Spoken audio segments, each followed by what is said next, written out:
أما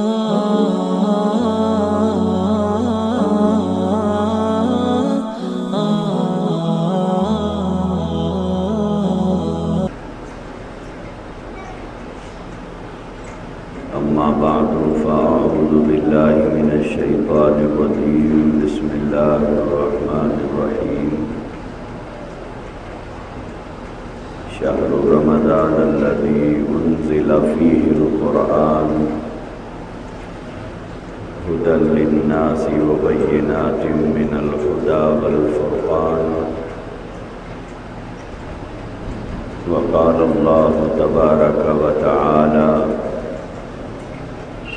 إنما المؤمنون الذين إذا ذكر الله وجلت قلوبهم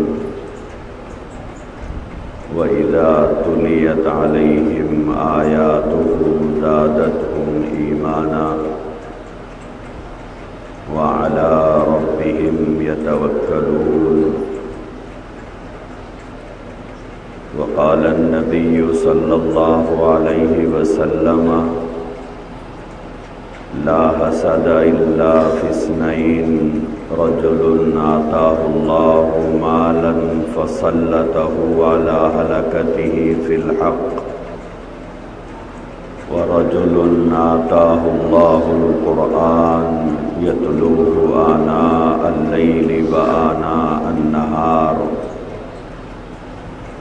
وقال صلى الله عليه وسلم خيركم من تعلم القرآن وعلمه او كما قال علیہ الصلاۃ والسلام۔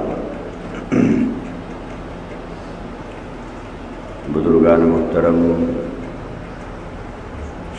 عزیزان گرامی،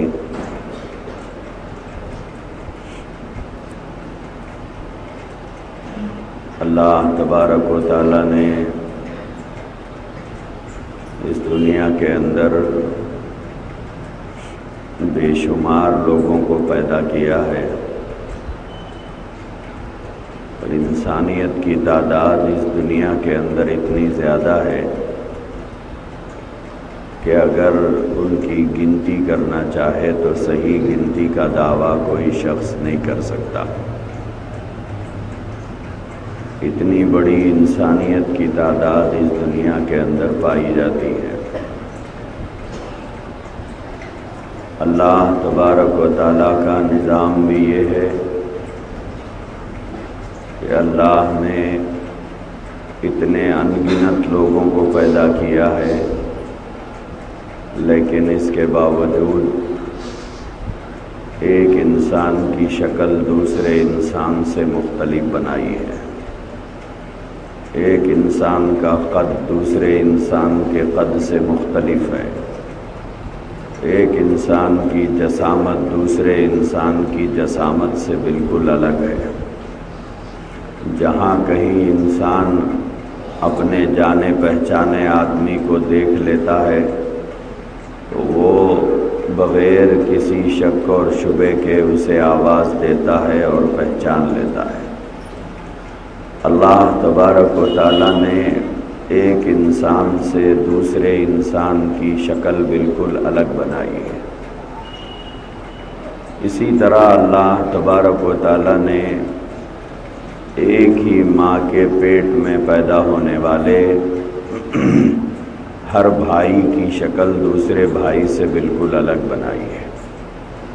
دونوں کے ماں باپ ایک ہوتے ہیں، لیکن ان کی شکلیں اور صورتیں، ان کی قد و قامت، ان کی جسامت بالکل جداگانہ ہوتی ہے۔ حد تو یہ ہے اللہ کی قدرت کی کہ اللہ تبارک و تعالیٰ نے اتنے کروڑوں انسان بنائے ہیں، لیکن ایک انگلی کی لکیروں کے اندر اللہ نے اپنی قدرت کو ظاہر کر کے بتا دیا کہ دیکھنے میں بظاہر آپ کے انگوٹھے میرے انگوٹھے میں کوئی فرق نظر نہیں آتا، لیکن دنیا اس بات کو ماننے اور تسلیم کرنے پر مجبور ہے کہ ایک آدمی کے انگوٹھے کی لکیریں دنیا میں کسی دوسرے آدمی سے نہیں ملتی ہیں۔ اسی لیے دنیا بھر میں تھم امپریشن لیا جاتا ہے تاکہ پہچان ہو سکے۔ یہ اللہ تبارک و تعالیٰ کی قدرت ہے کہ اس نے ہر انسان کی شکل کو دوسرے انسان کی شکل سے بالکل مختلف بنایا ہے۔ اسی طرح اللہ تبارک و تعالیٰ نے جیسے شکلیں الگ بنائی ہیں، صورتیں الگ بنائی ہیں، پروردگار عالم نے لوگوں کی قسمتیں اور تقدیریں بھی بالکل الگ بنائی ہیں۔ ہر انسان کی تقدیر دوسرے انسان سے بالکل جداگانہ ہے۔ ایک ہی ماں کے پیٹ سے جنم لینے والی پوری اولاد کی شکلیں جیسے الگ الگ ہیں، ویسے ہی اللہ تبارک و تعالیٰ نے ان کی صورتوں کو بھی الگ الگ بنایا تو ان کے مقدر کو بھی الگ الگ بنایا۔ اللہ تبارک و تعالیٰ نے کسی کو زیادہ عطا کیا، کسی کو کم عطا کیا، کسی کو بہت زیادہ دیا، کسی کو روٹی روٹی کا محتاج بنا دیا۔ یہ اللہ تبارک و تعالیٰ کا نظام ہے اور یہ اس کی تقسیم ہے اور یہ اس کی قدرت کاملہ ہے۔ تو اللہ تبارک و تعالیٰ نے شکلیں بھی الگ بنائی، صورتیں بھی الگ بنائی، مقدرات بھی الگ بنائے ہیں۔ لہذا اس دنیا کا ایک نظام ہے، انسانی ایک مزاج ہے۔ وہ انسانی مزاج یہ ہے کہ جو چیز انسان کو نہیں ملتی ہے، انسان اس چیز کا طلبگار ہوتا ہے کہ صاحب فلاں چیز مجھے نہیں ملی، وہ ملنا چاہیے تھا۔ اگر انسان کسی اور کے پاس کوئی اور چیز دیکھتا ہے تو وہ شخص اپنے پاس جھانکتا ہے کہ فلاں چیز میرے پاس ہے یا نہیں ہے، لہذا جو چیز اس کے پاس نہیں ہے اور وہی چیز دوسرے کے پاس پائی جاتی ہے تو آدمی آرزو کرتا ہے، خواہش کرتا ہے کہ کاش کہ اللہ نے مجھے یہ دیا ہوتا، اللہ مجھے وہ دیا ہوتا، اللہ مجھے وہ دیا ہوتا۔ انسانی فطرت ہے، انسانی مزاج ہے کہ جو چیز اسے نہیں ملی ہے وہ دوسروں کے پاس جب اسے دیکھتا ہے تو اسے خواہش پیدا ہوتی ہے کہ کاش کہ یہ چیز مجھے بھی مل گئی ہوتی، کاش کہ یہ چیز میرے پاس بھی آ جاتی، میرا مکان بھی ایسا ہوتا، میری گاڑی بھی ایسی ہوتی، میرے کپڑے بھی ایسے ہوتے، میرا عہدہ بھی ایسا ہوتا، میرا منصب بھی ایسا ہوتا۔ تو انسان جب اپنے سے بہتر کو دیکھتا ہے تو ایک آرزو اس کے دل کے اندر پیدا ہوتی ہے کہ وہ بہتر چیز میرے پاس بھی ہونا چاہیے، اور اس کے لیے انسان تڑپتا ہے، بے قرار ہوتا ہے، بے چین ہوتا ہے۔ اس کے لیے کبھی اس کی تمنا میں اس کے آنکھوں میں آنسو آ جاتے ہیں، کبھی وہ اللہ کے سامنے ہاتھ پھیلا کر رونا شروع کر دیتا ہے کہ اللہ وہ بھی دے دیجئے، یہ بھی دے دیجئے، فلاں بھی دے دیجئے، یہ بھی دے دیجئے۔ میرے عزیز بھائیوں اور بزرگوں، یہ انسان کا ایک مزاج ہے کہ جو چیز اسے نہیں ملی ہے اس چیز کی آرزو میں وہ بے چین اور بے قرار رہتا ہے، اور وہ اس کی طلب میں رہتا ہے کہ مجھے یہ چیز مل گئی ہوتی تو اچھا ہوتا۔ تو کبھی کوئی مالداری کو دیکھ کر مالداری کا طلبگار ہے تو کوئی اچھے مکان کا طلبگار ہے، کوئی اچھے مکان کی آرزو میں ہے تو کوئی اچھی گاڑی کی آرزو کے اندر ہے، کوئی اچھی سی سواری کی تمنا کے اندر ہے تو کوئی اچھے لباس کی تمنا کے اندر ہے۔ یہ ایک انسانی فطرت ہے، یہ ایک انسانی مزاج ہے کہ وہ اپنے سے بہتر کسی کو کسی حالت کے اندر دیکھتا ہے تو وہ دیکھ کر آرزو کرتا ہے۔ میرے عزیز بھائیوں اور بزرگوں، بہت سے لوگ دنیا میں ایسے ہیں جو دوسروں کو دیکھ کر آرزوؤں میں، تمناؤں میں زندگی گزار دیتے ہیں، لیکن اللہ تبارک و تعالیٰ کی نظر میں یہ مکان والا، یہ دکان والا، یہ سامان والا، یہ چیزوں والا، یہ عہدوں والا، یہ مال والا، یہ سرمایہ والا کیا واقعتاً اس قابل ہے کہ اس کو دیکھ کر ہم جیسے لوگ آرزو کریں کہ مجھے یہ مل گیا تو اچھا ہوتا، مجھے وہ مل گیا تو اچھا ہوتا؟ کیا واقعتاً اللہ کی نظر میں ان لوگوں کی یہ قدر و قیمت ہے کہ انہیں دیکھ کر ہم آرزو کریں، انہیں دیکھ کر ہم تمنا کریں؟ اللہ کے نبی علیہ الصلوۃ والسلام نے ارشاد فرمایا، اس دنیا کے اندر صرف دو افراد ایسے ہیں اللہ کی نظر میں اور اللہ کے نبی کی نظر میں، صرف دو افراد اس قابل ہیں جنہیں دیکھ کر آرزو کرنے کی، جنہیں دیکھ کر تمنا کرنے کی، جنہیں دیکھ کر خواہش کرنے کی اور جنہیں دیکھ کر دعا کرنے کی اجازت دی گئی ہے کہ کاش کہ اللہ نے مجھے بھی ایسا بنایا ہوتا۔ اللہ اور اس کے نبی کی نظر میں صرف دو ہی افراد اس دنیا میں اس قابل ہیں، دو سے ہٹ کر کوئی تیسرا آدمی اس قابل نہیں ہے کہ جس کو دیکھ کر آرزو کرنے کی اللہ اور اس کے نبی نے اجازت دی ہو۔ حدیث کے الفاظ ہیں لا حسد الا فی اثنین، لا حسد الا فی اثنین۔ یہاں پر حدیث کے اندر حسد کا لفظ استعمال فرمایا گیا ہے، لیکن محدثین اکرام نے فرمایا کہ حسد سے یہاں پر حسد مراد نہیں ہے، بلکہ حسد سے مراد یہاں پر رشک مراد ہے۔ امام بخاری رحمۃ اللہ علیہ نے یہاں پر حسد کی جگہ پر غبطہ کا لفظ لکھا ہے کہ غبطہ جائز نہیں ہے، لیکن دو افراد کو دیکھ کر۔ حسد اور رشک دونوں کے اندر بڑا فرق ہے۔ حسد کے سلسلے میں اللہ کے نبی علیہ الصلوۃ والسلام نے بہت سختی کے ساتھ ممانعت فرمائی کہ کسی آدمی سے تم حسد مت کیا کرو۔ کیوں؟ اس لیے کہ اللہ کے نبی نے فرمایا کہ حسد آدمی کے نیکیوں کو ایسے کھا جاتا ہے جیسے آگ لکڑی کو کھا جاتی ہے۔ حسد اسی طرح آدمی کے نیکیوں کو کھا لیتا ہے۔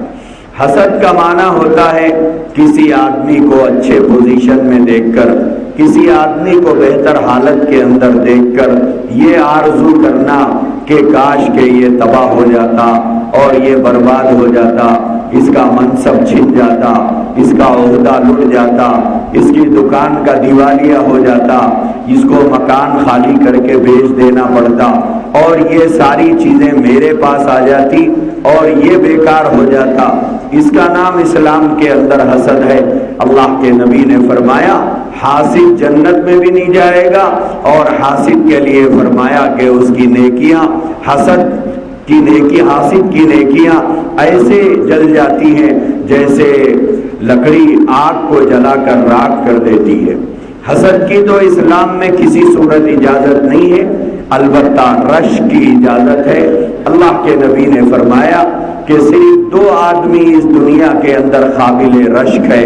رشک کا معنی یہ ہے کہ کسی آدمی کو اچھی حالت کے اندر دیکھ کر، اچھے منصب پہ دیکھ کر، مالی اعتبار سے اچھی حیثیت میں دیکھ کر، اچھی عزت اور شہرت کے اعلیٰ منصبوں پہ دیکھ کر یہ آرزو کرنا کہ کاش کہ اللہ نے مجھے بھی ایسا بنایا ہوتا، جیسی عزت اسے ملی مجھے بھی ملی ہوتی، جیسا گھر اس کا ہے میرا بھی ہوتا، جیسا مال اسے ملا مجھے بھی ملا ہوتا، جیسی سواری اسے ملی مجھے بھی ایسی سواری ملی ہوتی۔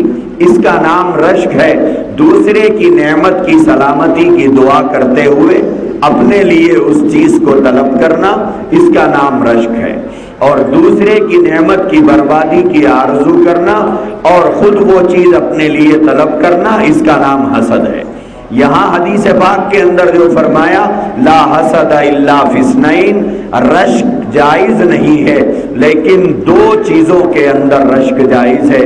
اللہ کے نبی نے فرمایا اس روئے زمین میں صرف دو ہی افراد ایسے ہیں جنہیں دیکھ کر اللہ اور اس کے نبی نے اجازت دی ہے کہ تم آرزو کرو، تم خواہش کرو، تم تمنا کرو۔ دو سے ہٹ کر کوئی تیسرا فرد اس دنیا کے اندر ایسا نہیں ہے جو اللہ اور اس کے رسول کی نظر میں قابل تعریف ہو اور قابل رشک ہو۔ وہ دو اشخاص کون ہیں؟ اللہ کے نبی علیہ الصلوۃ والسلام نے ارشاد فرمایا رجل آتاہ اللہ القرآن، ایک وہ آدمی جسے اللہ تبارک و تعالی نے قرآن مجید کی نعمت سے نوازا ہے اور قرآن مجید کی دولت سے مالا مال کیا ہے اور قرآن پڑھنے کی نعمت سے اسے نوازا ہے۔ اللہ کے نبی علیہ الصلوۃ والسلام نے ارشاد فرمایا یتلوہ آناء اللیل و آناء النہار، قرآن پڑھنے کی نعمت جاننے کے ساتھ ساتھ اللہ تبارک و تعالیٰ نے اسے قرآن کریم کے پڑھنے کی توفیق بھی بخشی ہے۔ اور وہ آدمی کبھی رات کے اندھیرے میں تلاوت کر رہا ہے، کبھی دن کے اجالے کے اندر تلاوت کر رہا ہے، کبھی خوشی میں تلاوت کر رہا ہے، کبھی غم میں تلاوت کر رہا ہے۔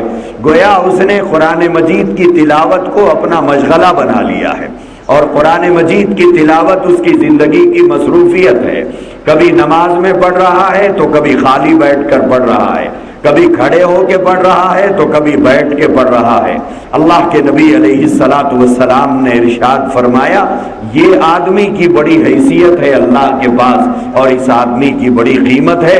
اللہ کے نبی علیہ الصلاۃ والسلام کے ارشادات کے اندر اس بات کا تذکرہ موجود ہے کہ جب آدمی قرآن مجید کی تلاوت کرتا ہے تو وہ آدمی جس جگہ بیٹھ کر قرآن پڑھتا ہے اور جس جگہ بیٹھ کر قرآن مجید کی تلاوت کرتا ہے، وہ جگہ آسمان والوں کے لیے ایسی ہوتی ہے جیسے زمین والوں کے لیے آسمان کا کوئی تارا اور ستارہ ہوتا ہے۔ جیسے آسمان کے اندر گھٹاٹوب اندھیرے کے اندر اور بدلیوں کے بیچ میں اور گہری ابر کے بیچ میں سے اگر کہیں پر ایک تارا باہر نکلتا ہے اور وہ تارا ٹمٹماتا ہے اور چمکتا ہے، تو میرے عزیز بھائیوں ہم دیکھتے ہیں کہ اتنی دوریوں کے باوجود اور وہ ننھا منا تارا ہمیں چمکتا ہوا نظر آتا ہے۔ اللہ کے نبی علیہ الصلوۃ والسلام نے ارشاد فرمایا کہ بے دینی کے ماحول میں، دنیا کے تذکروں کے درمیان میں، اللہ کے نافرمانوں کے درمیان میں، اللہ سے بیدار رہنے والے افراد کے بیچ میں اور اللہ اور دین بیزاری کے ماحول میں، اگر کسی گھر کے اندر کوئی اللہ کا بندہ بیٹھ کر قرآن مجید کی تلاوت کر رہا ہے اور اللہ کا پاک کلام پڑھ رہا ہے، چاہے وہ نماز میں پڑھ رہا ہو یا تنہا بیٹھ کر پڑھ رہا ہو، اللہ کے نبی نے فرمایا وہ گھر آسمان والوں کے لیے ایسا چمکتا ہوا نظر آتا ہے جیسے زمین والوں کے لیے آسمان کا کوئی ستارہ چمکتے ہوئے نظر آتا ہے۔ تو اسی لیے اللہ کے نبی علیہ الصلوۃ والسلام نے ارشاد فرمایا، وہ آدمی قابل رشک ہے، وہ آدمی قابل دید ہے، وہ آدمی قابل داد ہے جو قرآن مجید کی تلاوت کو اپنا مشغلہ بنا لیتا اور قرآن مجید کی تلاوت کرنے میں اسے مزہ آتا ہو۔ اللہ کے نبی علیہ الصلوۃ والسلام نے ایک حدیث کے اندر ارشاد فرمایا، خیرکم من تعلم القرآن وعلمہ، تم میں بہترین لوگ وہ ہیں جو قرآن کو سیکھتے ہیں۔ خیرکم من تعلم القرآن، کہ تم میں بہترین لوگ ہیں۔ اللہ کے نبی علیہ الصلوۃ والسلام نے ارشاد فرمایا، جو قرآن کریم کو سیکھتے ہیں وہ تمہارے طبقے میں سب سے بہترین لوگ ہیں۔ وَعَلَّمَهُ، اور قرآن مجید کو سکھاتے ہیں۔ حضور علیہ الصلوۃ والسلام نے فرمایا، جو قرآن کو سیکھتا ہے وہ امت کا بہترین فرد ہے، اور جو قرآن مجید کو سکھاتا ہے وہ امت کا بہترین فرد ہے۔ تو اللہ کے نبی علیہ الصلوۃ والسلام نے دنیا کے دو قابل رشک لوگوں کے اندر ایک اس آدمی کو قرار دیا ہے جو آدمی قرآن مجید کی تلاوت کو اپنی زندگی کا مشغلہ بنا لیتا ہو۔ کبھی رات کو پڑھ رہا ہے تو کبھی دن کو پڑھ رہا ہے، کبھی تہجد میں پڑھ رہا ہے تو کبھی نوافل میں پڑھ رہا ہے، کبھی خالی بیٹھ کر تلاوت کر رہا ہے۔ تو اللہ کے نبی علیہ الصلوۃ والسلام نے ارشاد فرمایا، وہ آدمی جو تلاوت سے محروم ہے اور قرآن مجید سے اس کا رشتہ ٹوٹا ہوا ہے اور قرآن مجید اس کی زندگی سے نکل گیا ہے، تو وہ آدمی ایسے شخص کو دیکھ کر آرزو کرے اور تمنا کرے کہ کاش کہ مجھے اللہ نے ایسا بنایا ہوتا کہ میں بھی ایسی تلاوت کرتا اور قرآن مجید کو میں پڑھتا ہوتا۔ تو میرے عزیز بھائیوں اور بزرگوں، دین کا سارا لب لباب اور دین کا سارا مقصد قرآن کے اندر چھپا ہوا ہے۔ اللہ تبارک و تعالیٰ نے ارشاد فرمایا، شہر رمضان الذی انزل فیہ القرآن، رمضان وہ مہینہ ہے جس کے اندر ہم نے قرآن کو نازل کیا ہے۔ انا انزلناہ فی لیلۃ القدر، قرآن کریم کا تذکرہ کرتے ہوئے اللہ نے فرمایا، اے محمد صلی اللہ علیہ وسلم، آپ جانتے ہیں کہ شب قدر کون سی رات ہے؟ شب قدر وہ رات ہے کہ ہم نے اس رات کے اندر قرآن کریم کو نازل کیا ہے۔ یہی وجہ ہے کہ نزول قرآن کی وجہ سے اللہ تبارک و تعالیٰ نے شب قدر کو قیامت تک کے لیے 1000 مہینوں سے افضل قرار دیا، جب وہ رات آتی ہے اس رات کو تمام راتوں پر فضیلت اللہ نے بخشی ہے، اور قرآن نازل کیا تھا اللہ کے نبی کے اوپر، لیکن قیامت تک کے لیے اللہ نے اس رات کو بابرکت بنایا۔ اس کے بابرکت کی وجہ نزول قرآن مجید ہے، اور اللہ تبارک و تعالیٰ نے ماہ رمضان المبارک کو جو مقدس قرار دیا اور ماہ رمضان المبارک کو باقی 11 مہینوں پر جو فضیلت عطا فرمائی ہے، وہ فضیلت نزول قرآن کی وجہ سے ہے۔ اللہ نے خود اس کا تذکرہ کرتے ہوئے فرمایا شہر رمضان الذی انزل فیہ القرآن، کہ رمضان کا مہینہ وہ مہینہ ہے جس میں ہم نے قرآن کو نازل فرمایا۔ رمضان میں جو اعمال کا ثواب پڑ جاتا ہے اور صدقات کا ثواب پڑ جاتا ہے، سخاوت کا ثواب پڑ جاتا ہے، تو میرے عزیز بھائیوں اور بزرگوں وہ نزول قرآن کی برکت کی وجہ سے ہے۔ تو اللہ تبارک و تعالیٰ نے قرآن مجید کے سلسلے میں یہ بات ارشاد فرمائی ہے الذی لیس فی جوفہ شیء من القرآن فہو کالبیت القریب۔ اللہ کے نبی علیہ الصلوۃ والسلام کا ارشاد ہے کہ وہ دل جس کے اندر قرآن کریم کا کوئی حصہ موجود نہ ہو اور اس کا سینہ قرآن مجید سے خالی ہو اور اس کے دل کے اندر قرآن کا کوئی حصہ محفوظ نہیں ہے، تو اللہ کے نبی نے فرمایا وہ ایک ویران گھر کی طرح سے ہے۔ جیسے ویران گھر کے اندر اگر کوئی رہتا نہیں ہے اور گھر کو کوئی ویران کر کے رکھا ہو تو ہم جانتے ہیں کہ 6 مہینے 8 مہینے سال بھر کے بعد اگر مالک مکان کو لا کر دروازے پہ رات 11 بجے کھڑا کر دیا جائے اور اس کے بعد اندر اکیلے جانے کے لیے کہا جائے تو خود مالک مکان جس گھر میں 10 سال 15 سال رہا تھا، سال 2 سال بند رہنے کے بعد خود مالک مکان رات 11 بجے اس گھر میں جانے سے گھبراتا ہے۔ اگر ہم اس بات کی ضمانت بھی دے دے کہ نہ اندر چور موجود ہے، نہ اندر ڈاکو موجود ہے، نہ اندر قاتل موجود ہے، نہ اندر پولیس موجود ہے، آپ کیوں گھبرا رہے ہیں؟ تالا آپ نے ڈالا تھا، چابی آپ کے جیب کے اندر ہے، اس کے باوجود اندر جانے سے آپ کیوں گھبراتے ہیں؟ تو ایک فطری بات آدمی یہ کہتا ہے کہ مجھے اس بات سے ڈر لگتا ہے کہ خالی گھر میں شیطان ہوتا ہے، خالی گھر پہ جنات ڈیرا ڈال دیتے ہیں، اسی لیے خود میرے گھر میں جانے کی مجھے ہمت نہیں ہو رہی ہے۔ تو میرے عزیز بھائیوں اور بزرگوں، جیسے خالی گھر پہ شیطان ڈاکہ ڈالتا ہے اور خالی گھر پہ جنات قابض ہو جاتے ہیں، اللہ کے نبی نے اس حدیث کے اندر وہی فرمایا الذی لیس فی جوفہ شیء من القرآن فہو کالبیت القریب۔ اللہ کے نبی نے فرمایا وہ سینہ جو قرآن سے خالی ہوتا ہے وہ شیطان کی آماج گاہ بن جاتا ہے۔ وہ سینہ جس کے اندر قرآن موجود نہیں ہوتا وہ شیاطین کا ڈیرا بن جاتا ہے۔ تو اسی لیے اللہ کے نبی علیہ الصلوۃ والسلام نے قرآن مجید کی تلاوت کی بہت ترغیب امت کو دی ہے، اور ماہ رمضان اور قرآن ان دونوں کے اندر جوڑ ہے، اور رمضان کو جتنی فضیلت حاصل ہے وہ قرآن مجید کی وجہ سے ہے، اور قرآن مجید سے افضل کوئی ذکر نہیں ہے، سب سے افضل ذکر قرآن مجید ہے۔ اللہ کے نبی علیہ الصلوۃ والسلام نے ارشاد فرمایا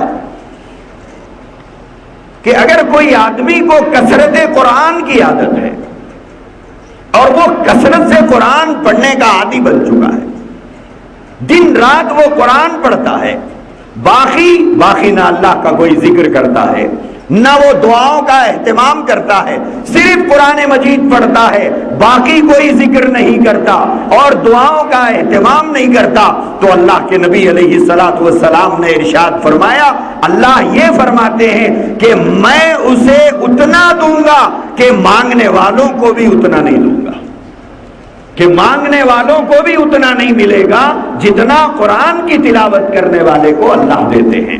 کیوں؟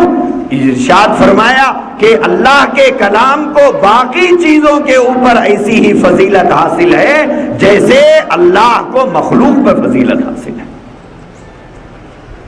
باقی جتنی کتابیں دنیا کے اندر ہیں، چاہے وہ حدیث ہی کی کتابیں کیوں نہ ہو، چاہے وہ سیرت ہی کی کتابیں کیوں نہ ہو، باقی تمام کتابوں کے اندر جو باتیں لکھی ہے، باقی تمام کلاموں کے اوپر قرآن کو ایسی ہی فضیلت حاصل ہے جیسے اللہ کو مخلوق پہ فضیلت حاصل ہے۔ اسی لیے اللہ کے نبی علیہ الصلوۃ والسلام نے فرمایا کہ قرآن مجید کی تلاوت کرنے والا اگر دعا بھی نہیں کرتا ہے تو اللہ تبارک و تعالیٰ اسے دعا کرنے والوں سے زیادہ عطا فرماتے ہیں۔ کیوں؟ اس لیے کہ وہ اللہ کا کلام پڑھ رہا ہے۔ اور جو آدمی اللہ کی توجہ اپنی طرف کرنا چاہتا ہے، وہ چاہتا ہے کہ اللہ میری طرف متوجہ ہو، اللہ کی توجہ میری جانب ہو، تو اس کے لیے سب سے بہتر ذریعہ کیا ہے؟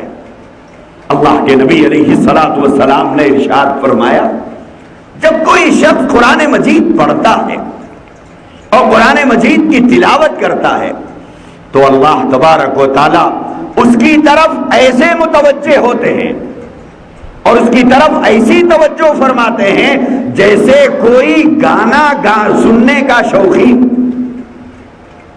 کوئی گانا سننے کا شوقین گانا گانے والی کی طرف جیسے متوجہ ہوتا ہے، قرآن پڑھنے والے کی طرف اللہ ایسے متوجہ ہوتا ہے کہ پوری توجہ اللہ کی اپنے اس بندے کی طرف ہوتی ہے جو قرآن مجید کی تلاوت کرتا ہے۔ اور بعض لوگ یہ سوچتے ہیں کہ صاحب ہمیں قرآن تیز پڑھنے نہیں آتا، ہم قرآن جلدی نہیں پڑھ پاتے۔ میرے عزیز بھائیوں، اللہ کے نبی کی طرف سے ایسے لوگوں کے لیے دو خوشخبریاں ہیں۔ جن کو قرآن تیز تیز پڑھنے نہیں آتا، اب وہ تیز نہ پڑھنے آنے کی وجوہات ہر آدمی جانتا ہے کہ وہ کثرت سے تلاوت نہ کرنے کی وجہ سے آدمی کے زبان تیز نہیں چل پاتی اور حروف کی شناخت ختم ہو جاتی ہے، اس کی وجہ سے تیز تیز قرآن مجید نہیں پڑھ سکتا۔ لیکن اللہ کے نبی علیہ الصلوۃ والسلام نے ایسے شخص کو جو قرآن مجید اٹک اٹک کر پڑھتا ہے، قرآن مجید اٹک اٹک کر پڑھتا ہے، تو اللہ کے نبی نے فرمایا اسے دوہرا اجر ہے، دوہرا ثواب ہے۔ دوہرا ثواب کن بنیادوں کے اوپر ہے؟ اللہ کے نبی علیہ الصلوۃ والسلام نے فرمایا ایک تو تلاوت قرآن کا ثواب تو ملنا ہی ملنا، تلاوت قرآن کا ثواب تو بہرحال وہ ملنا ہے، اسے وہ ملے گا، اور دوسرا ثواب اسے مشقت اٹھانے پر ملے گا کہ وہ مشقت اٹھا اٹھا کے پڑھ رہا ہے، تکلیف سے پڑھ رہا ہے، ایک ایک حروف کے ہجے کر کے پڑھ رہا ہے، ایک ایک حروف کو پہچان پہچان کے پڑھ رہا ہے، تو اللہ کے نبی نے فرمایا اسے دوہرا اجر ملے گا، ایک تلاوت قرآن کا اور ایک مشقت اٹھا کر پڑھنے کا۔ اس لیے میرے عزیز بھائیوں اور بزرگوں، اللہ کے نبی علیہ الصلوۃ والسلام نے ارشاد فرمایا قرآن سے افضل کوئی ذکر نہیں ہے۔ بہت سے لوگ حدیثوں کے اندر جس ذکر کا تذکرہ کیا گیا ہے اس ذکر کا تو بڑا اہتمام کرتے ہیں، حدیثوں کے اندر جس ذکر کا تذکرہ کیا گیا ہے اس ذکر کا تو بڑا اہتمام کرتے ہیں، لیکن یہ لوگ قرآن کی تلاوت کا اہتمام نہیں کرتے، جبکہ حدیث کے اندر جس ذکر کا تذکرہ کیا گیا ہے اسے بھی کرنا ہے اور ساتھ ہی ساتھ قرآن مجید کی تلاوت کو لازم کرنا ہے۔ اللہ تبارک و تعالیٰ نے قرآن مجید کی خاصیت بیان فرمائی، سورہ انفال کے اندر یہ فرمایا انما المؤمنون الذین اذا ذکر اللہ وجلت قلوبهم وَإِذَا تُلِيَتْ عَلَيْهِمْ آيَاتُهُ زَادَتْهُمْ ایمانا۔ اللہ تبارک و تعالیٰ نے ایمان والوں کی ایک خوبی یہاں پر بیان فرمائی، وہ یہ فرمایا ایمان والا وہ ہوتا ہے، ایمان والا وہ ہوتا ہے اذا ذکر اللہ، جب اس کے سامنے اللہ کا نام لیا جائے، جب اس کے سامنے اللہ کا حوالہ دیا جائے، جب اس کے سامنے اللہ کا حکم پیش کیا جائے، جب اس کے سامنے خدا کا فرمان رکھ دیا جائے کہ بھئی یہ اللہ کا حکم ہے، ارے بھائی یہ اللہ کی خواہش ہے، ارے یہ اللہ کا فرمان ہے، یہ قرآن کا حکم ہے، تو اس کی صفت اللہ یہ بیان کرتا ہے انما المؤمنون الذین اذا ذکر اللہ، کہ مومن وہ ہوتا ہے جب اس کے سامنے اللہ کا نام لیا جائے، اللہ کا حوالہ دیا جائے، اللہ کا تذکرہ کیا جائے، اللہ کا فرمان پیش کیا جائے، اللہ کا ارشاد پیش کیا جائے، فرمایا وجلت قلوبہم، وجلت قلوبہم۔ کیا ہوتا ہے اس کی وجہ سے؟ جو مومن ہوتا ہے وہ اللہ کا نام سن کر گھبرا جاتا ہے، ان کے دل سہم جاتے ہیں، ان کے دل خوف کھا جاتے ہیں۔ جو مومن ہوتے ہیں وہ اللہ کا تذکرہ سن کر، اللہ کا حکم کا تذکرہ سن کر، اللہ کے فرمان کا تذکرہ سن کر اپنی ساری مرضیات کو بازو رکھ کر، اپنی ساری خواہشات کو بازو رکھ کر، اپنی ساری تمناؤں کو بازو رکھ کر، اپنی ساری ارمانوں اور آرزوؤں کو بازو رکھ کر وہ لوگ کیا کرتے ہیں؟ سہم جاتے ہیں، سہم جاتے ہیں۔ عجیب واقعہ حضرت فضیل رحمۃ اللہ علیہ کا لکھا ہے۔ حضرت فضیل ابن عیاض رحمۃ اللہ علیہ، تاریخ کے اندر ان کا نام بہت زیادہ ملتا ہے، ان کے واقعات لکھے ہوئے ہیں۔ حضرت فضیل ابن عیاض رحمۃ اللہ علیہ دراصل ایک ڈاکو تھے۔ وہ اپنے قافلے کو لے کر رات کی تاریکیوں میں لوگوں کا مال لوٹتے تھے، قافلوں کو لوٹا کرتے تھے۔ ایک رات کا تذکرہ ہے کہ حضرت فضیل ابن عیاض رات کی تاریکی میں ایک جنگل کے اندر اپنے قافلے کے ساتھ، اپنے لشکر کے ساتھ کھڑے ہوئے ہیں کہ کوئی قافلہ اگر یہاں سے گزرے گا تو اسے لوٹ لیا جائے گا، لیکن رات کا بہت بڑا حصہ گزر گیا، کوئی قافلہ مال تجارت لے کر وہاں سے نہیں گزرا۔ حضرت فضیل ابن عیاض رحمۃ اللہ علیہ نے سوچا کہ رات اتنی گزر گئی ہے کہ عام طور پر اس وقت میں قافلے نہیں گزرا کرتے، لہذا انہوں نے سوچا کہ آج کی رات بیکار ہو گئی اور آج کی رات خالی ہو گئی۔ ساتھ ہی ساتھ ان کی نظر قریب کے ایک مکان کے اوپر پڑی تو سوچا کہ آج قافلہ تو نہیں آئے گا، چلو پڑوس میں ایک مکان ہے، اسی مکان کو لوٹ لیں گے۔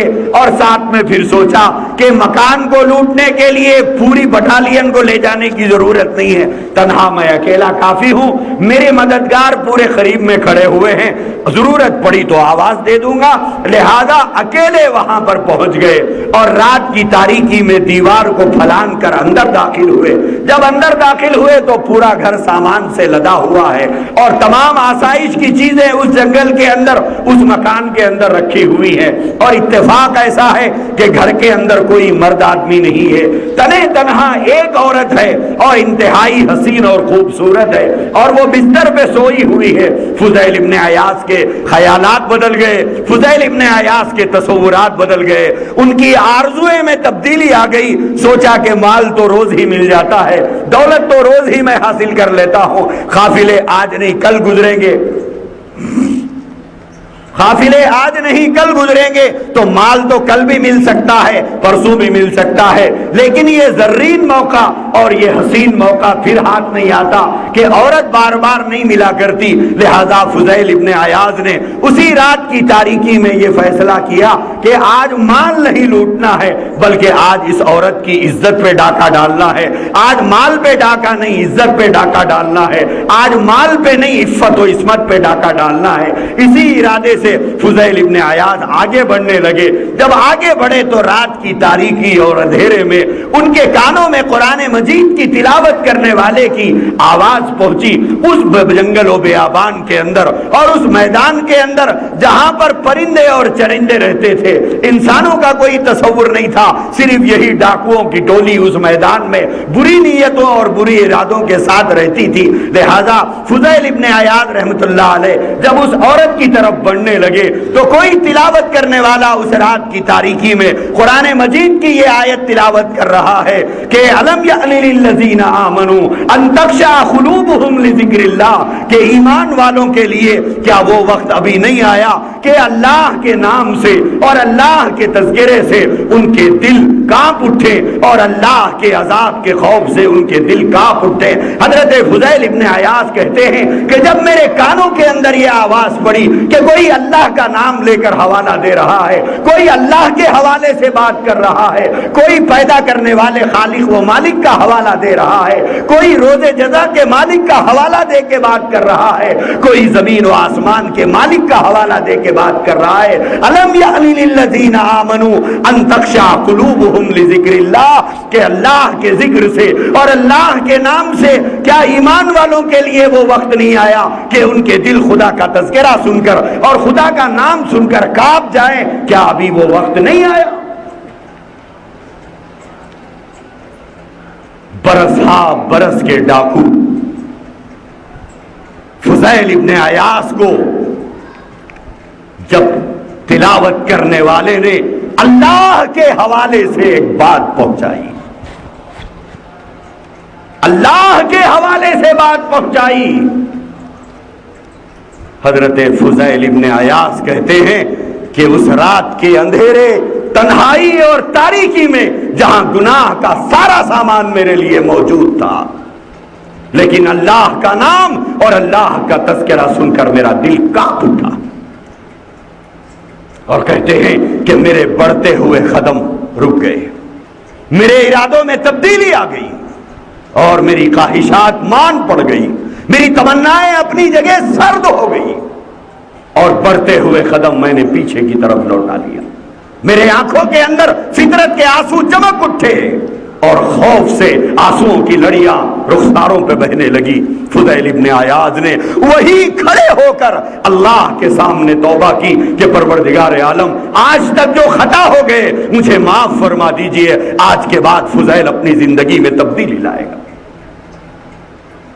تو ایمان والوں کی خوبی اور ایمان والوں کی خاصیت جو اللہ نے اس آیت کریمہ کے اندر بیان فرمائی، وہ یہ بیان فرمایا کہ انما المؤمنون الذین اذا ذکر اللہ وجلت قلوبہم، کہ جب ایمان والوں کے سامنے اللہ کا نام پیش کیا جائے، اللہ کا حوالہ پیش کیا جائے، اللہ کا حکم پیش کیا جائے، اللہ کی بڑائی پیش کی جائے، اللہ کی برتری پیش کی جائے، اللہ کے حوالے سے کوئی بات کہی جائے، تو جو مومن صادق ہوگا اس کا دل کانپ جائے گا اس کے خلاف کرنے کے لیے، اس کے خلاف بولنے کے لیے، اس کے خلاف زبان کھولنے کے لیے، اس کے خلاف قدم اٹھانے کے لیے۔ آگے قرآن کریم کی آیت میں اللہ نے فرمایا وَإِذَا تُلِيَتْ عَلَيْهِمْ آيَاتُهُ، جب اس کے سامنے اللہ کی آیات تلاوت کی جاتی ہے، جب اس کے سامنے قرآن پڑھا جاتا ہے تو ارشاد فرمایا زادتہم ایمانا،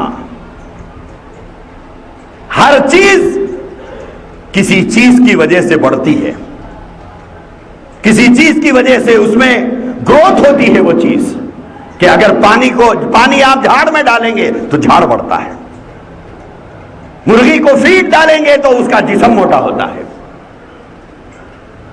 کئی چیزوں کے ذریعے سے دنیا میں کئی چیزوں کو بڑا کیا جا رہا ہے، اس کی کوالٹی میں تبدیلی لائی جا رہی ہے، کوانٹٹی میں اضافہ کیا جا رہا ہے۔ ایمان کس چیز سے بڑھتا ہے؟ ایمان کس چیز سے طاقتور ہوتا ہے؟ ایمان میں کس چیز سے تقویت آتی ہے؟ قرآن کہتا ہے، قرآن کہتا ہے، کیا کہہ رہا ہے؟ وَإِذَا تُلِيَتْ عَلَيْهِمْ آيَاتُهُ، جب اس کے سامنے قرآن پڑھا جاتا ہے، قرآن کی تلاوت کی جاتی ہے، اللہ نے فرمایا زادتہم ایمانا، تلاوت قرآن ایمان کے مزید ہونے کا ذریعہ ہے۔ ایمان بڑھتا ہے تو قرآن سے بڑھتا ہے، ایمان میں اضافہ ہوتا ہے تو تلاوت قرآن سے ہوتا ہے، ایمان میں اضافہ ہوتا ہے تو وہ تلاوت قرآن کی کثرت کی وجہ سے ہوتا ہے۔ اللہ کے نبی علیہ الصلوۃ والسلام نے ارشاد فرمایا کہ لوگوں کا کے دل زنگ آلود ہو جاتے ہیں، ارشاد فرمایا کہ جیسے لوہا زنگ آلود ہو جاتا ہے ایسے ہی لوگوں کے دل بھی دلوں کو زنگ لگ جاتا ہے، اور زنگ لگی ہوئی چیز پر آپ کون سی بھی قیمت کا پینٹ کیجئے وہ چمکدار نہیں ہوتا جب تک کہ آپ اس زنگ کو نکال نہیں دیتے۔ اللہ کے نبی سے حضرات صحابہ اکرام نے پوچھا یا رسول اللہ صلی اللہ علیہ وسلم وہ زنگ آلود لوہے کو کیسے صاف کیا جائے؟ استغفر اللہ، زنگ آلود دل کو کیسے صاف کیا جائے؟ زنگ آلود دل کو کیسے روشن کیا جائے؟ اللہ کے نبی نے اس کی دو علاج بتائے ہیں. فرمایا ایک تلاوت قرآن ہے جس کی وجہ سے اس کا دل کا زنگ دور ہو جاتا ہے، اور دوسرے فرمایا موت کی کثرت کی وجہ، یاد کی کثرت کی وجہ سے. جو آدمی کثرت سے موت کو یاد کرتا ہے اور جو آدمی کثرت سے قرآن مجید کی تلاوت کرتا ہے، یہ دو چیزوں سے آدمی کا دل منور ہوتا ہے. میرے عزیز بھائیوں اور بزرگوں، یہ ماہ رمضان ہے. ہر آدمی اپنا اپنا جائزہ لے کر دیکھے کہ اس نے کتنا قرآن پڑھا ہے. ہر آدمی اپنا جائزہ لے کر دیکھے اس نے کتنا قرآن تلاوت کیا ہے. میرے عزیز بھائیوں اور بزرگوں، دنیا بھر کی مصروفیتوں میں اور دنیا بھر کی دین کی خدمتوں میں سب سے زیادہ ثواب ماہ رمضان میں تلاوت قرآن میں ہے. باقی کسی کام کے اندر اتنا ثواب نہیں ہے جتنا تلاوت قرآن کے اندر ہے. اللہ کے نبی علیہ الصلوۃ والسلام ماہ رمضان میں کثرت کے ساتھ قرآن کی تلاوت کرتے تھے. کثرت قرآن حضور علیہ الصلوۃ والسلام کا معمول تھا. کثرت قرآن. ماہ رمضان المبارک کا بہت زیادہ جوڑ قرآن کے ساتھ ہے. قرآن کے ساتھ جوڑ ہے. اللہ کے نبی علیہ الصلوۃ والسلام نے اسی لیے امت کو فرمایا کہ قرآن پڑھنے میں بہت اجر و ثواب ہے. حضور علیہ الصلوۃ والسلام نے ارشاد فرمایا اللہ تبارک و تعالی عام دنوں میں ایک ایک حرف پر 10 نیکی عطا فرماتے ہیں. اور ارشاد فرمایا الف لام میم، یہ ایک حرف نہیں ہے، یہ ایک حرف نہیں ہے، بلکہ اللہ کے نبی نے فرمایا الف ایک حرف ہے، لام ایک حرف ہے، میم ایک حرف ہے. الف لام میم کے اندر 3 حروف ہیں. اس میں فرمایا الف حرف، لام حرف، میم حرف. کہ الف لام میم اگر کوئی آدمی عام دنوں میں پڑھتا ہے تو اسے 30 نیکیاں ملتی ہیں، اور ماہ رمضان میں تو نیکیوں کی کوئی حد نہیں ہے. کیونکہ رمضان میں اللہ گن کر نیکیوں کا ثواب نہیں دیتے. اس لیے میرے عزیز بھائیوں اور بزرگوں، بچے ہوئے رمضان کے ایام میں تلاوت قرآن کا اپنے آپ کو عادی بناؤ، اور سال بھر کے اندر آدمی اپنا معمول بنا لے، کوئی وقت طے کر لے جس کے اندر قرآن مجید کی تلاوت ہو. کم سے کم درجے کے اندر علماء امت فرماتے ہیں کہ روزانہ 1 پارہ تلاوت کی عادی. اگر 1 نہیں ہو سکتا تو آدھا پارہ تلاوت کرے، اگر آدھا نہیں ہو سکتا تو پاؤ پارہ تلاوت کیجیے، اگر پاؤ نہیں ہو سکتا تو 1 رکوع تلاوت کیجیے. کسی ایک نماز میں 10 منٹ 15 منٹ پہلے آ جائیے، کم سے کم 1 رکوع پڑھنے کی توفیق مل جائے تو اللہ کے پاس جا کر یہ تو کہہ سکتے ہیں کہ پروردگار عالم کم پڑھتا تھا مگر روز پڑھتا تھا. روز قرآن کی تلاوت پڑھنے والوں میں ہمارا نام تو لکھا جائے گا. لیکن افسوس اس بات کا ہے، کیا دیندار، کیا بے دین، کیا نمازی، کیا بے نمازی. ایک بڑی اکثریت ہمارے پاس ایسی ہے جو قرآن کو چھوڑ چکی ہے، جو قرآن کو چھوڑ چکی ہے. قرآن مجید کی تلاوت کی کوئی اہمیت نہیں ہے. ڈھیر ساری باقی کتابیں پڑھیں گے، قرآن نہیں پڑھیں گے. دوسری ناول پڑھیں گے، اخبارات پڑھیں گے، اللہ جانے کیا کیا پڑھتے ہیں، لیکن قرآن نہیں پڑھیں گے. اللہ کے نبی علیہ الصلوۃ والسلام نے فرمایا اس کا دل ویرانہ بنا ہوا ہے. قرآن مجید کی تلاوت انسان کے ایمان میں اضافے کا سبب اور ذریعہ ہوتی ہے. لہذا میرے عزیز بھائیوں، قرآن مجید کی تلاوت کی عادت ڈالو. اللہ کے نبی نے فرمایا کل میدان محشر میں 3 چیزیں اللہ کے عرش کے سائے کے نیچے ہوں گی. 3 چیزیں جو اللہ تبارک و تعالیٰ سے جھگڑا کریں گی. کیا چیزیں ہوگی؟ ان 3 چیزوں میں سے اللہ کے نبی نے فرمایا ایک چیز قرآن مجید ہوگی. اور اللہ کے نبی نے فرمایا قرآن مجید اللہ کے پاس شفاعت کرنے والی سب سے مضبوط چیز ہوگی. قرآن کی شفاعت سب سے مضبوط شفاعت ہوگی. اللہ کے نبی نے فرمایا قرآن اللہ سے جھگڑا کرے گا انسان کے معاملے میں کہ یہ مجھے رات میں پڑھتا تھا, یہ مجھے دن میں پڑھتا تھا, لہذا اے خدا میں تیرا کلام ہوں, لہذا میری شفاعت اس کے حق میں قبول کر لے, اس کے حق میں میری شفاعت کو قبول کر لے. جو 3 چیزیں عرش کے سائے کے نیچے کھڑی ہوں گی اس میں سے ایک چیز قرآن مجید ہے جو اللہ سے بندے کی سفارش کرائے. اس لیے میرے عزیز بھائیوں اور بزرگوں, قرآن مجید کی تلاوت کا اہتمام زندگی کے اندر ہو. ہم قرآن کو سب سے افضل کلام مانتے ہیں, لیکن مہینوں گزر جاتے ہیں ہمارے ہاتھوں میں قرآن نہیں آتا. مہینوں گزر جاتے ہیں ہمارے ہاتھوں میں قرآن نہیں آتا. اور ماہ رمضان جیسا مقدس مہینے کے 22 دن گزر چکے, 23واں دن چل رہا ہے. ہم میں سے کتنے لوگوں نے کتنے قرآن ختم کیے, کتنی تلاوت ہوئی ہے.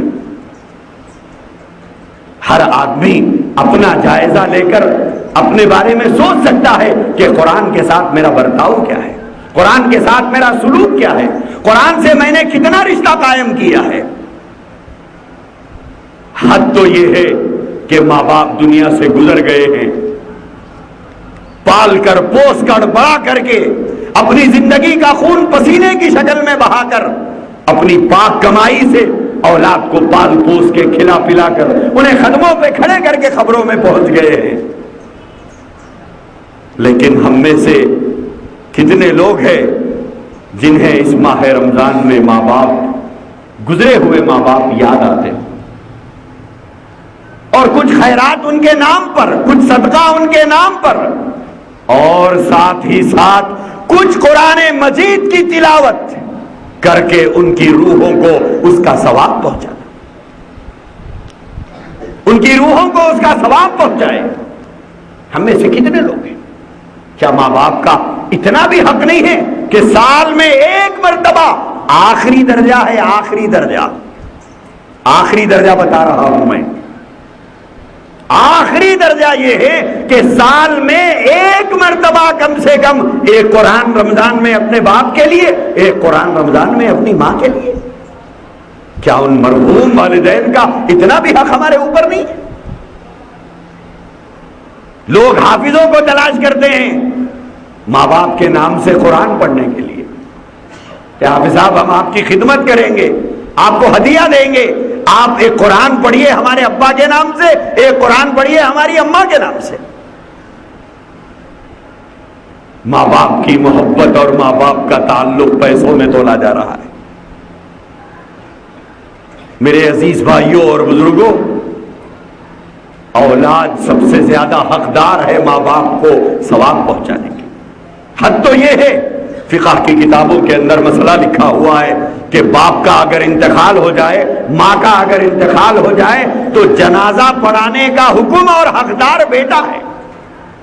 حکم ہے کہ بیٹا جنازہ پڑھائے. مسجد کا امام جنازہ پڑھانے کا حقدار نہیں ہے.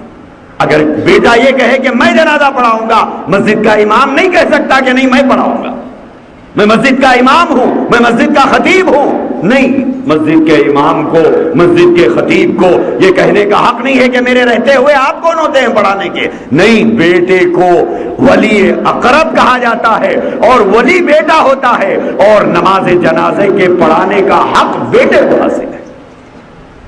وجہ کیوں بیٹے کو نماز جنازہ پڑھانے کا حق دیا گیا؟ مسجد کے امام کے پاس 50 جنازے لائیے, پڑھا کے چلے جائے گا. کیوں؟ اس لیے کہ وہ اس کی ڈیوٹی ہے.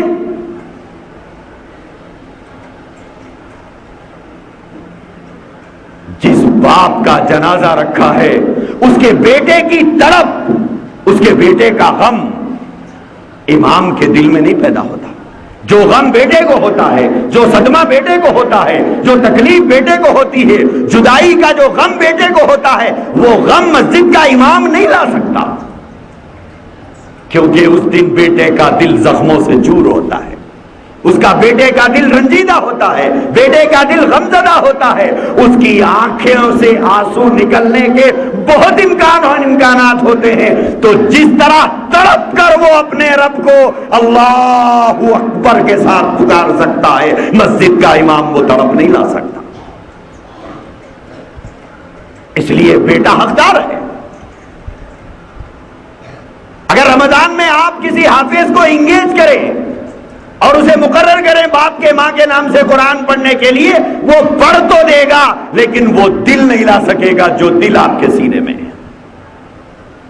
پڑھتے ہوئے کبھی ماں کی محبت آپ کو بے چین کر دے گی تو اس کی یاد میں آپ کے آنکھوں سے آنسو ٹپکیں گے۔ کبھی باپ کے احسانات یاد آئیں گے تو وہ احسانات دل کو بے قرار کر دیں گے۔ کبھی دل تڑپ جائے گا، کبھی ذہن متاثر ہو جائے گا، کبھی قلب بھر جائے گا تو کبھی آنکھیں ڈبڈبا جائیں گی۔ آدمی قرآن بند کرے گا، اپنے رب سے کہے گا اے اللہ میرے ماں باپ کو معاف کر دیجیے۔ یہ توب کون حافظ قرآن لا سکتا ہے؟ کیا ہمارے ماں باپ کا اتنا بھی حق ہم لوگوں کے اوپر نہیں ہے؟ میرے عزیز بھائیوں، قرآن سے رشتہ ہمارا ٹوٹا ہوا ہے۔ اللہ کے نبی نے فرمایا ان اللہ یرفع بہذا الکتاب اقواما ویضع بہ آخرین۔ اللہ نے فرمایا قوموں کا عروج و زوال قرآن سے جڑا ہوا ہے، قوموں کا عروج و زوال قرآن سے جڑا ہوا ہے۔ ان اللہ یرفع بہذا الکتاب اقواما، اللہ نے فرمایا قوموں کو عروج اللہ اس قرآن کی وجہ سے دیتا ہے۔ وَيَضَعُ بِهِ آخَرِينَ، اور لوگ پستی میں چلے جاتے ہیں اور بربادی کا شکار ہوتے ہیں تو یہی قرآن کے ترک کرنے کی وجہ سے ہوتے ہیں۔ اسی لیے علامہ اقبال رحمۃ اللہ علیہ نے فرمایا تھا وہ معزز تھے زمانے میں مسلمان ہو کر، تم خار ہوئے تاریخ قرآن ہو کر، کہ ہم سے قرآن کا رشتہ جڑا ہوا نہیں ہے۔ اس لیے میرے عزیز بھائیوں، اس ماہ رمضان میں فرائض کے بعد تلاوت کی کثرت کیا کیجیے۔ اگر آپ کو دعا کرنے کی فرصت نہیں ملی، کوئی پرواہ کی بات نہیں، اللہ کا وعدہ ہے دعا کرنے والوں سے زیادہ دوں گا۔ ماہ رمضان المبارک کے اندر کثرت قرآن سب سے زیادہ افضل عبادت ہے، اور اس کا موقع اعتکاف میں بیٹھنے والے معتکفین کو بہت زیادہ ملتا ہے۔ لہذا معتکفین بہت زیادہ قرآن مجید کی تلاوت کرے۔ کیوں؟ اس لیے کہ رمضان اور قرآن میں بڑا مضبوط رشتہ ہے۔ دن کو رات کو اٹھتے بیٹھتے قرآن مجید کی کثرت سے تلاوت کیجیے، اور آپ آئے ہی ہیں اس نیت سے کہ کچھ لے کے جانا ہے، گھر چھوڑ کے آئے ہیں، کاروبار چھوڑ کے آئے ہیں، سب کچھ چھوڑ کے مسجد کے اندر آ گئے ہیں، باقی لوگوں سے بہرحال آپ افضل ہیں، آپ ہم تمام سے افضل ہیں، کیونکہ آپ ایک اس عبادت کے اندر ہیں جس عبادت سے ہم بہرحال غافل ہیں۔ ایک فضیلت آپ لوگوں کو حاصل ہے کہ آپ معتکف ہیں، لہذا حالت اعتکاف کے اندر آپ آئے ہیں اللہ کو متوجہ کرنے کے لیے، تو قرآن کی تلاوت اللہ کی توجہ کو اپنی طرف کرنے کا سب سے بہترین ذریعہ ہے۔ لہذا قرآن مجید کی تلاوت کثرت سے کیا کیجیے۔ اللہ کے نبی کی وہ حدیث جو میں نے شروع میں پڑھی تھی، جس میں اللہ کے نبی نے فرمایا دو آدمی قابل رشک ہیں، دو آدمیوں میں ایک آدمی تلاوت قرآن کرنے والا، یتلوہ آناء اللیل و آناء النہار، رات کو پڑھنا، دن کو پڑھنا، صبح کو پڑھنا، شام کو پڑھنا، جب وقت ملا قرآن پڑھتا ہے۔ تو اللہ کے نبی نے فرمایا اسے دیکھ کر تم آرزو کرو کہ کاش کہ اللہ نے مجھے توفیق دی ہوتی، کاش کہ اللہ نے مجھے اس نعمت سے نوازا ہوگا، اسے دیکھ کر آرزو کرو، تمنا کرو۔ دوسری بات اللہ کے نبی نے فرمائی وَرَجُلٌ آتَاهُ اللَّهُ الْمَالَ، وَرَجُلٌ آتَاهُ اللَّهُ مَالًا، دوسرا شخص وہ جسے اللہ نے مال دیا ہے اور خوب نوازا ہے، اور ساتھ ہی ساتھ اللہ نے اسے دل دیا ہے سخاوت کا، سخی آدمی ہے، فیاض آدمی ہے، مال کے ساتھ ساتھ اللہ نے اسے دل دیا ہے، وہ اپنے مال سے راہ خدا میں خرچ کرتا ہے۔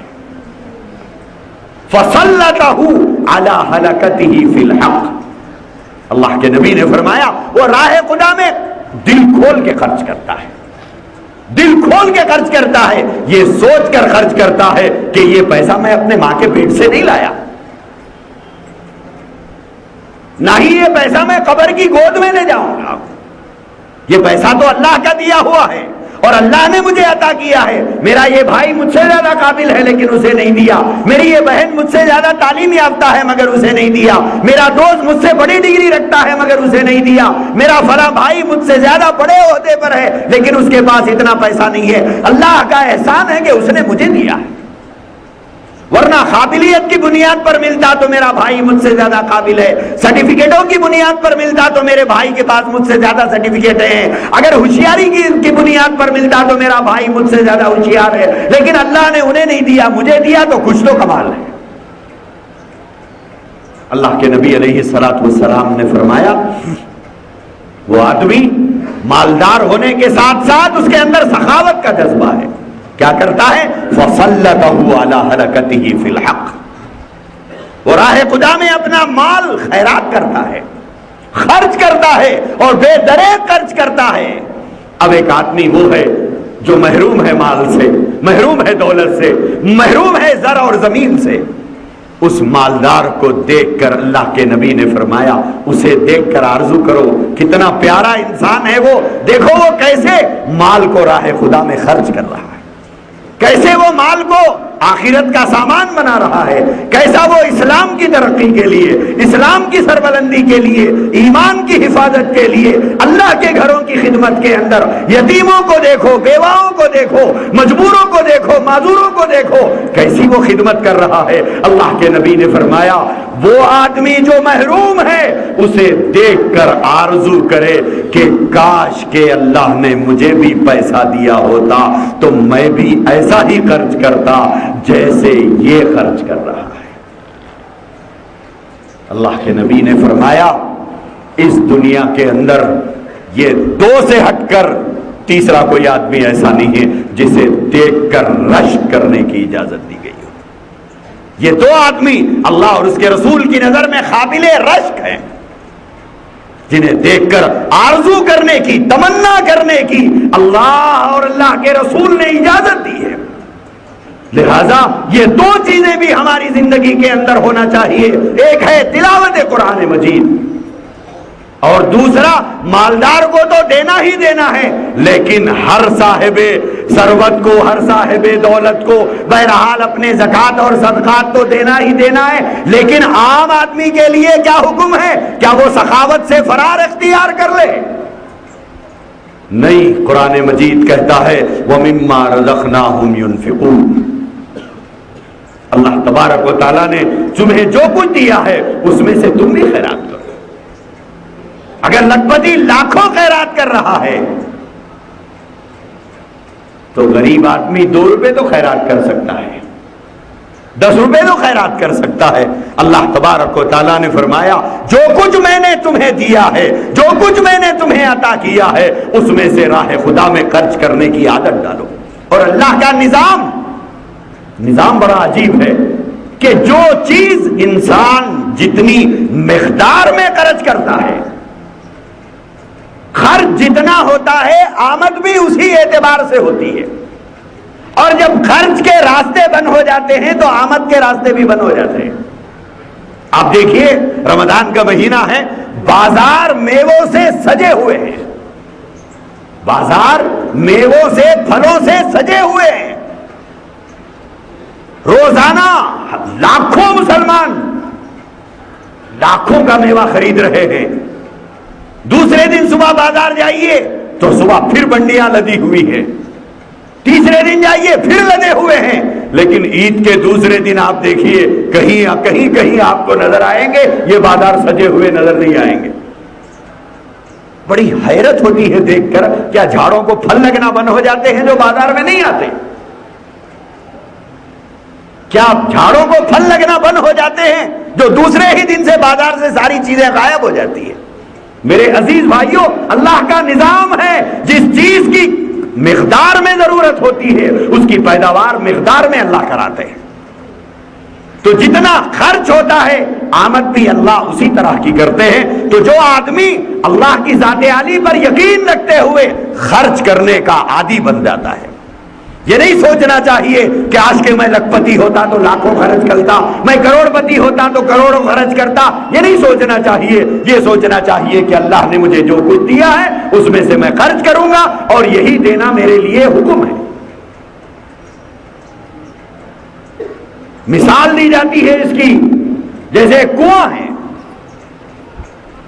کنویں کے اندر سے آپ پانی نکال لیجئے پورا، 2-4 گھنٹوں کے بعد پھر جھانک کے دیکھیے پانی آ جاتا ہے، پھر پانی نکال لیجئے، پھر 2-4 گھنٹے کے بعد پھر پانی آ جائے گا۔ صبح سے لے کر شام تک، شام سے لے کر صبح تک نکالتے جائیے آتے رہتا ہے، نکالتے جائیے آتے رہتا ہے۔ تو اس کا مطلب یہ ہے کہ نیچے جھرنے ہیں اور پانی جھرنوں سے آتا رہتا ہے، اور آپ نکالنا بند کر دیجئے، نکالنا بند کر دیجئے تو آپ کبھی نہیں دیکھیں گے کہ بولی پانی سے بھر کر بہنا شروع ہو گئی ہو، بہنے کا نظام نہیں ہوتا۔ تو کیا آنا بند ہو جاتا ہے؟ ہاں، آنا بند ہو جاتا ہے۔ خرچ نہیں ہے تو اللہ آنے کے راستے بند کر دیتے ہیں۔ اسی لیے فرمایا بزرگوں نے کہ جو آدمی راہ خدا میں اندھا دھن خرچ کرنے کا عادی ہوتا ہے، اللہ اسے اندھا دھن عطا فرماتے ہیں۔ کیوں؟ گن کے دینے والے کو گن کے دیا جائے گا، بغیر گنے دینے والے کو بغیر گنے دیا جائے گا۔ اسی لیے صحابہ کرام میں حضرت عثمان غنی رضی اللہ عنہ کا تذکرہ ملتا ہے۔ حضرت عثمان غنی رضی اللہ عنہ کی خیرات اور صدقات کا حال یہ تھا کہ اتنا خیرات، اتنی خیرات، اتنی خیرات کہ ایک مرتبہ اللہ کے نبی نے ان کی خیرات کو دیکھ کر فرمایا، آج کے بعد عثمان کو جنت میں جانے سے کوئی چیز روک نہیں سکتی ہے۔ حضرت عثمان غنی رضی اللہ تعالیٰ عنہ کا جب مال کا قافلہ آتا تھا، اونٹوں پہ آتا تھا، لاریاں تو ہوتی نہیں تھی، اونٹوں پہ لگ کے آتا تھا، تو پہلا اونٹ مدینے میں رہتا تو آخری اونٹ ایجپٹ میں رہتا تھا۔ اتنے بڑے بڑے قافلے آتے اور حضرت عثمان کا حال یہ ہوتا، کھڑے کھڑے مدینے کے لوگوں میں بانٹ دیتے تھے۔ میرے عزیز بھائیوں اور بزرگوں، اللہ کے نبی نے فرمایا جو آدمی راہ خدا میں خرچ کرتا ہے اسے دیکھ کر تم آرزو کرو، اللہ کے پاس وہ آدمی بڑا قیمتی ہے، اللہ کے پاس اس کی بڑی قیمت ہے۔ لہذا اس ماہ رمضان المبارک کے یہ دنوں میں جہاں خرچ کا بھی میدان اور ماحول ہے، ہزاروں ضرورت مند ان کی طرف نگاہ اٹھا کر دیکھ رہے ہیں جو بڑے بڑے بنگلوں میں رہتے ہیں، بڑی بڑی گاڑیوں میں پھرتے ہیں، ان کے یتیم بچے مالداروں کی طرف نگاہ اٹھا کے دیکھ رہے ہیں کب ہمارا پڑوسی ہمارے لیے کپڑے بھیج دے گا، کب ہمارا پڑوسی ہمارے جوتوں کے پیسے بھیج دے گا، کب ہمارا پڑوسی ہمارے لیے پیٹ بھر کھانے کا سامان کرے گا۔ میرے عزیز بھائیوں، ہمارے محلوں میں یتیم رہتے ہیں، ہمارے محلوں میں بیوائیں رہتی ہیں، ہمارے محلوں میں غریب رہتے ہیں، ہمارے محلوں میں لاچار اور مجبور رہتے ہیں۔ ان کا انتظار مت کیجئے کہ وہ آپ کے گھر کے دروازے پہ دستک بجائے اور اپنا ہاتھ آپ کے سامنے پسارے یا دامن آپ کے سامنے پھیلائے کہ صاحب ہمارا باپ نہیں ہے، صاحب ہماری ماں نہیں ہے، ہم کھانا نہیں کھا کے 2 دن ہو گیا، رمضان کے شروع ہونے سے اب تک ہم پیٹ بھر کھانا نہیں کھائے، عید کو 6 دن باقی ہے اب تک ہمارے گھر میں کپڑے نہیں آئے، ہمارے بچے رو رہے ہیں، ہمارے یتیم بے قرار ہو رہے ہیں۔ اس دن کا انتظار مت کیجئے، ہم چاہتے ہیں کہ ضرورت مند ہم تک آئے، بلکہ ایک جملہ ہم کہتے ہیں، پیاسا کنویں تک پہنچتا ہے، پیاسا کنویں تک پہنچتا ہے۔ میرے عزیز بھائیوں، بات اپنی جگہ پر بالکل صحیح ہے، لیکن اللہ کے نبی نے فرمایا ایسے لوگوں کو تلاش کرو، ایسے لوگوں کو ڈھونڈو جو ضرورت مند ہے، محتاج ہے، لاچار ہے، مجبور ہے، بے بس ہے، کمزور ہے، ناتوان ہے، لیکن اس کے باوجود اپنی غیرت کی وجہ سے، اپنی عزت کی وجہ سے، اپنی خودداری کی وجہ سے تم سے سوال نہیں کرتے۔ وہ چاہتے ہیں کہ پرانے کپڑے پہن لے لیکن ہاتھ کسی کے سامنے نہیں پھیلانا ہے۔ میرے عزیز بھائیوں، ہم سمجھتے ہیں کہ انہیں گھمنڈ آ گیا، ہم سمجھتے ہیں کہ انہیں غرور آ گیا، ہم سمجھتے ہیں کہ انہیں مستی آ گئی۔ نہیں صاحب، وہ مستی نہیں ہے، وہ ان کے سینے کی غیرت ہے۔ وہ غیرت ہے، وہ غیرت انہیں مانگنے نہیں دیتی۔ دنیا کا نظام بھی عجیب ہے، ضرورتیں انسان کو جینے نہیں دیتی اور غیرت اسے مانگنے نہیں دیتی۔ جو آدمی کے بارے میں آپ جانتے ہیں کہ واقعی یہ حاجت مند اور ضرورت مند ہے، اس کے مانگنے کا انتظار مت کیجیے۔ اس کی غیرت ہو سکتا ہے کہ گوارا نہیں کر رہی ہو اپنا حال آپ سے بیان کرنے کے لیے۔ میرے عزیز بھائیوں، دوہرا اجر ہے، دوہرا ثواب ہے ایسے آدمی کو دینے میں۔ اس کی ناک جھکا کر اس کو ناک گھسا کر دینے میں کوئی فضیلت نہیں ہے۔ ہم چاہتے ہیں کہ صاحب ضرورت ہے تو مانگنے میں کیا بات ہے، بول سکتا نا، چاچا کپڑے نہیں آئے، ماما کپڑے نہیں آئے، پھپھا کپڑے نہیں آئے، بھائی کپڑے نہیں آئے، بول سکتا نا، کہیں کوئی اتنی مستی ہے؟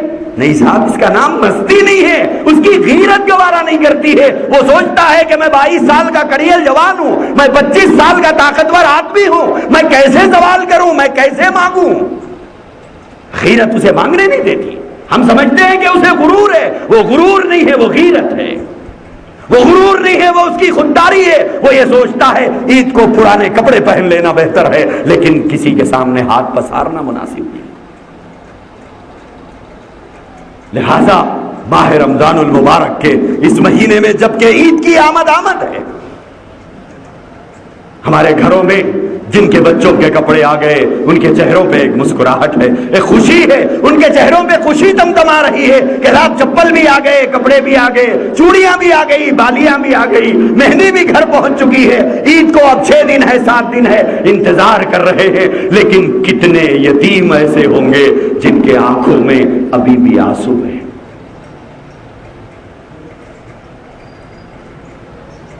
کیا غریبی انہوں نے ماں کے پیٹ میں مانگی تھی؟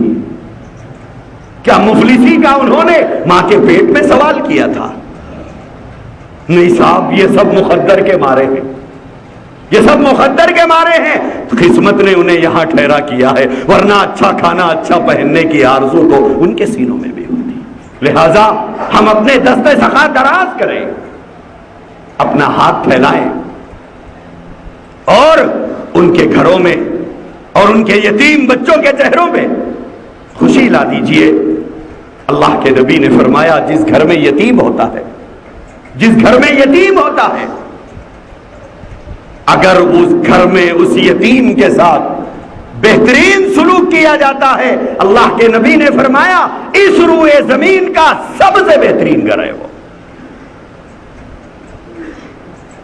سب سے بہترین گھر وہ ہے جس میں یتیم رہتا ہو اور یتیم کے ساتھ حسن سلوک کیا جاتا ہو۔ اللہ کے نبی نے فرمایا اس روئے زمین کا بدترین گھر ہے وہ جس میں یتیم رہتا ہو اور اس کو ستایا جاتا ہو۔ نظر ڈالو، بعض گھرانوں کے اندر یتیم بھانجے ہوتے ہیں، یتیم بھتیجے ہوتے ہیں، یتیم بھائی ہوتے ہیں۔ ہم لوگ اپنے بچوں کے لیے معیاری اور اچھے کپڑے لاتے ہیں اور بہن کے یتیم بچوں کے لیے اس سے کمتر کپڑے لاتے ہیں۔ شاید کپڑے نہ لاتے ہوتے تو بہن اور اس کے بچوں کو تکلیف نہ ہوتی، لیکن اپنے بچوں سے کم قیمت کے لانے پر بہرحال ان کا دل ٹوٹ جاتا ہے۔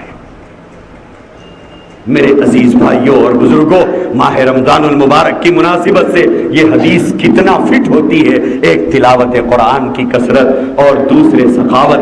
اللہ کے نبی نے فرمایا یہ 2 کام رمضان المبارک کے اندر ہونا چاہیے۔ اللہ تبارک و تعالیٰ سے دعا فرمائیے خداوند قدوس ہمیں تلاوت قرآن کا ذوق اور تلاوت قرآن کا شوق عطا فرمائے اور تلاوت قرآن کی لذتوں سے ہماری زبانوں کو اللہ تبارک و تعالیٰ معمور فرمائے۔ وآخر دعوانا الحمد للہ رب العالمین۔